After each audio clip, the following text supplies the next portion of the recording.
अस्सलाम वालेकुम दोस्तों, क्या हाल है? ठीक हो दोस्तों? अज दी साडी जिहड़ी वीडियो है ना, ये डिलीवरी दे उत्ते आ जिहड़ी साडी बकरी है ना वड्डी, ये बच्चे डिलीवर करन लगी है। हुण थोड़ी देर बाद कुछ निशानियां दी ज़ाहिर हो गई हैं बच्चे डिलीवर दिया। वेखो ना लेस वगैरह जिहड़ा ना बकरी काट लिया। इस तो बाद असीं उसनूं बच्चे डिलीवर करन वास्ते जिहड़ा आसान तरीका है ना, वो असीं अज तुहानूं दस्सण लगे हैं। उस वास्ते की तरीका कार करना है, उस वास्ते इहनूं तकरीबन तुसीं ना चमची 2 काली मिर्चां दी खिला दिओ पहले। उस तो बाद त्रेवड़ बनावनी है इस तरीके नाल। वेखो असीं बना लई, साडे कोल तैयार है। ये ना ਇਹਦੇ ਵਿੱਚ ਤੁਸੀਂ ਪਾਉਣਾ है 2 चमचियां देसी घी या डाल्टा ले लो।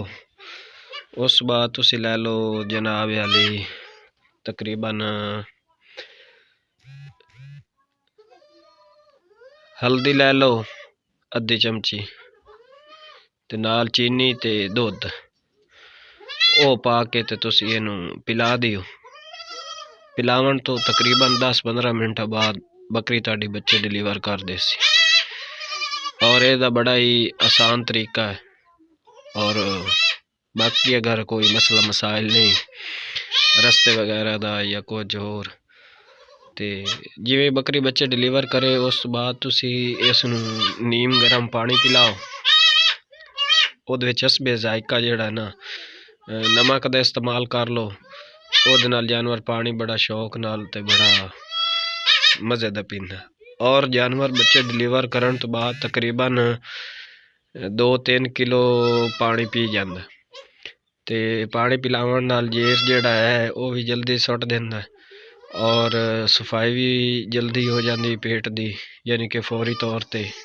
उस तो बाद तुसीं इहनूं गंदम ते गुड़ वो मिक्स करके दे दिओ ते बाकी शाम नूं गुलकान वगैरह ते ये चीज़ां जिहड़ियां ने इस्तेमाल करवा दिओ। और ਇਹਦੇ ਨਾਲ ਤੁਹਾਡਾ जानवर ਦੀ ना एनर्जी भी बहाल हो जासी और उसनूं फौरी ताकत भी मिल जासी।